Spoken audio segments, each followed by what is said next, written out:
Alright, we're here with Jerry Ortiz, Pino. Jerry, the gay and lesbian community are looking to have a partnership bill, and I understand it's run into some delays here. Do you think that it's going to pass, and what do you think its best chances are? It's fascinating because we have the exact same makeup of both houses as we did last year when it failed. It passed the House and then failed in the Senate. We haven't changed one senator. Why do we think it might pass this year? Why go back and do the same thing again when you're almost guaranteed of the same result? Well, I think we may have taken a different path this year.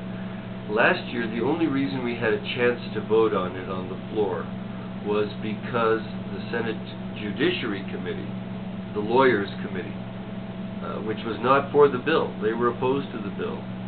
The majority of members on that committee agreed under great pressure from their constituents and from the governor's office, frankly, to pass onto the floor of the Senate the domestic partnership bill with a no recommendation. That's technically, we don't support it, but we think other people ought to make the final decision. This year, we avoided that committee. It's been sent instead to the Finance Committee. There'll be a hearing in the Finance Committee. It was scheduled for today. We had to postpone it because we got off the floor so late. It'll be tomorrow probably. And we're hoping that that committee, which in my mind at this point is a 5-5 with one member undecided, 5 in favor, 5 against, and one senator still trying to make up his mind. We think if that senator could be persuaded to let it go to the floor with a no rec again, that we could then have the full body consider it. Now, why would it be different this time around?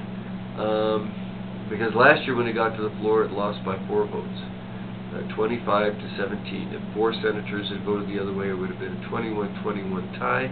And I think most of us were convinced that the Lieutenant Governor, Diane Dennis, would have voted in favor of it. The only thing that's changed is people have been back home for a year. They've listened to their constituents. They've heard the arguments. And the governor has had a chance to talk to them. So we think there may be a chance of passing it. It's going to be very difficult. But you know what? If it doesn't pass this year, it just comes back next year. And society's attitudes about this are such that it's going to pass eventually. The death penalty, the cockfighting bill, all these issues that people said, oh, well, why are you bringing it up again? We've killed it 12 times in a row. Little by little, public attitudes change, and you get it done. And that's what's going to happen.